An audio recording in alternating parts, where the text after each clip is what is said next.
never meant to cause you any pain.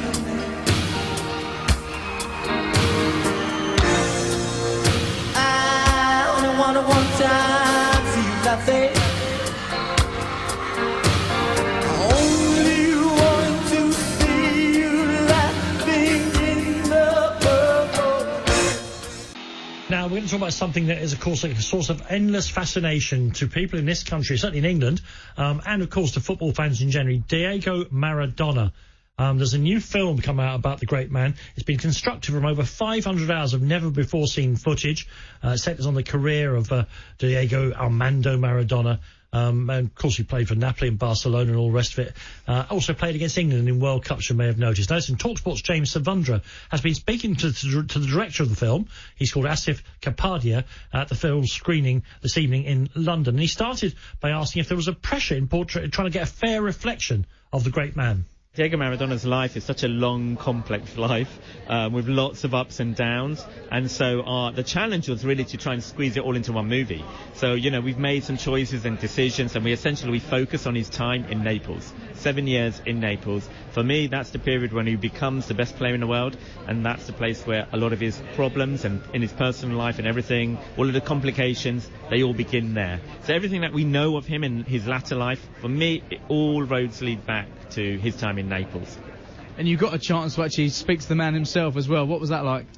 He was great. I met him quite a few times. He was living in Dubai at the time. I went to his home, spent time with him and interviewed him on about 4 or 5 occasions, played football with him. I mean, for him, this wasn't football. For me, I played football with Diego Maradona. I passed the ball to him, he passed it back. That's enough, all right?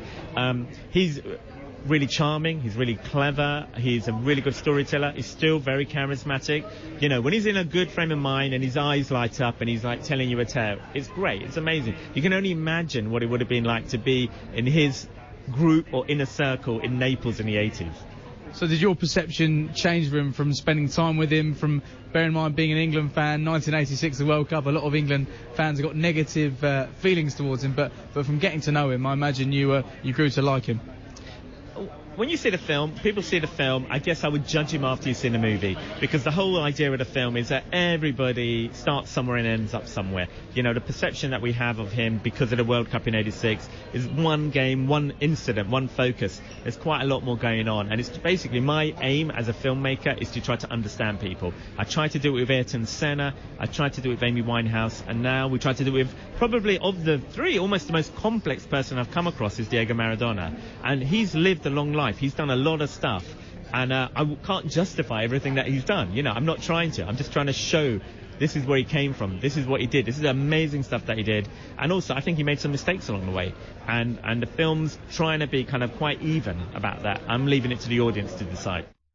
Yeah, talkSPORT's James Savundra there talking to Asif Kapadia, of course, who, as he mentioned there at the end, made 2 of the most brilliant documentaries you could ever hope to see about people's lives in the film about Senna, and, of course, the Amy Winehouse documentary as well. I wonder if he's got the hat-trick going here. The Daily Mail's film critic Brian Viner has been to the screening of the film tonight. He joins us on the line here at talkSPORT. Hello, Brian. Hi, Danny. How are you? Very, very good indeed. Hello, Brian. Can you hear us? Yes, I can. Yeah. Good. Thank you very much indeed. Well, I say I'm a huge fan of Asif's previous films about Ayrton Senna and Amy Winehouse. Has he carried off the hat-trick here with a film about Maradona? Yes, I think he has. I think if I had to, if I was going to be hypercritical, I would say it maybe is not quite as good as Senna and indeed Amy, I didn't think. But, you know, that's a very, very, very high bar, and this is an absolutely terrific film. I mean, I would give it 4 stars out of 5. I thought it was, you know, it's fascinating. And as he just said in the interview he did with you there, that, you know, he focuses very much on the time at Napoli and rather glosses over everything else, his time at Boca, his time at Barcelona. But really, you know, you get it all, because he arrived at Napoli as an absolute superstar. You know, he was welcomed by something like 85,000 people, and when he left, literally nobody said goodbye to him. I mean, he went from sort of demigod to demon in those 7 years. So that's what Asif Kapadia, that's the story he tells, and he tells it very well. I guess the big difference between the three films is that the other two subjects had left this vale of tears by the time the films were made. But of course, this time Asif has access to the man himself. What difference do you think that made to the film, Brian? Well, in a practical way, it made a difference because he uses a lot of Maradona's own archive. So there's a great deal of that we haven't seen before, which is very interesting. There's not a massive amount. We don't see, apart from in a television interview he gave in, I think, 2004, we don't see very much of him sort of talking and reflecting on his life. But we hear little voiceovers from time to time. And, you know, Kapadia does it in the way that he did those other films, with not much by way of talking heads. He just very, very carefully and cleverly edits together archive footage and other stuff. It's brilliantly made. I mean, it really is. It's long. It's over 2 hours, but it's worth every second. It really is. It's fascinating. I mean, Brian, do you think that Maradona, the man himself, would approve of it? Well, the last I read about it was that he hadn't yet seen it. So that, I guess, remains to be seen. But I don't know. It's hard to say. I mean, I think he probably would.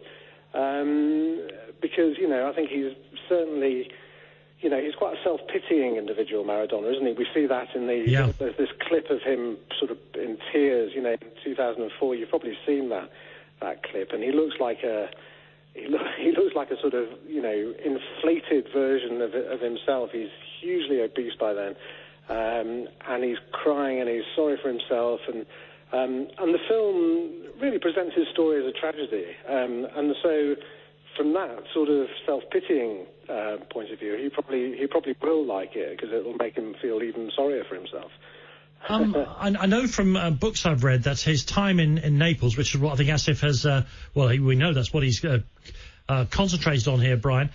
It was at times, when it was at the high points of it, it was like being at the court of Louis XIV. Is that reflected in the film? It is. It really is. I mean, you know, I don't think I knew. I mean, I know, you know, a fair bit. That was very much my sort of, you know, the 80s, and, you know, I remember it all very well. But I wasn't aware of quite how much of a god he was there. I mean, he you know, I don't think I knew, or if I knew, I'd forgotten that Napoli hadn't won anything before he went there. I think they'd won 2 cups, and that was it.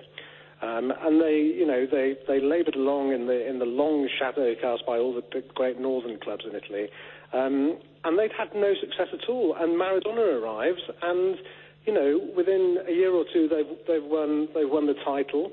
Then they win the title again. They win the UEFA Cup. You know, they win the Coppa Italia. I mean, and it was really down to him and him alone. You know, it was obviously he had players around him, but it was just his extraordinary, mesmerising skill and the force of his personality. And, you know, the place, you know, we thought we'd seen celebrations when you know, Liverpool came home the other day, but when Napoli won the title, they celebrated for 2 months. I mean, they didn't stop. I mean, what was interesting to me, Brian, is that I haven't seen the film, but it's, of course, Naples as a town and Napoli as a football club, you're right to say they're in the shadow of northern Italy. They feel that the federation that Italy has completely neglected that part of the world. They feel total underdogs. And I know, because I know people from the north of Italy, that the people there are regarded as second-class citizens. So Maradona, with his own persecution complexes that come out of his childhood, it was the perfect player in the perfect place. And it was kind of a rebellion, wasn't it? Exactly right. I think, in a way, you know, maybe he couldn't have, you know, he was, 2 years at Barcelona, and maybe, you know, Barca wasn't the place, that wasn't the place for him to kind of be a god like he became at Napoli, because he totally fitted in. He was you know, he was, as an individual, he was had been the ultimate underdog. He grew up in pretty devastating poverty in the slums of Buenos Aires. And, you know, in a way, that is reflected in as you just said, in Napoli, the club, and that feeling of persecution that the people of Naples have, and all the rest of it. But in a way, that was his downfall, because the Kapadia, his thesis really is that, you know, more than anything else, more than the paternity issue, there was a scandal, a paternity scandal, there was all the cocaine and what have you, and he was mixed up with the mafia, but more than anything else, it was when, in 1990, he turned round and appealed to the people of Naples to support Argentina over Italy in the semi-final of the World Cup. We in this country only remember one semi-final in Italia 90, England, the England game. But there was another one, and it also went to a penalty shootout, and that was Argentina against Italy, which happened in Naples. And Maradona, before that game, appealed to all the Napoli fans and said, "Listen, you're not part of Italy. You need to support Argentina." And he found out, to his cost, that actually they were very much part of it, and they did feel Italian. And then when he celebrated his penalty in the shootout, they turned on him. Yeah, Brian, it's been absolutely brilliant to talk to you. Thank you very much there, Brian Viner, from the Daily Mail, their film critic on this film that's come out about Diego Maradona. And as I say, if it's anything like Asif Kapadia's previous work, it'll be absolutely brilliant. Purple rain, purple rain.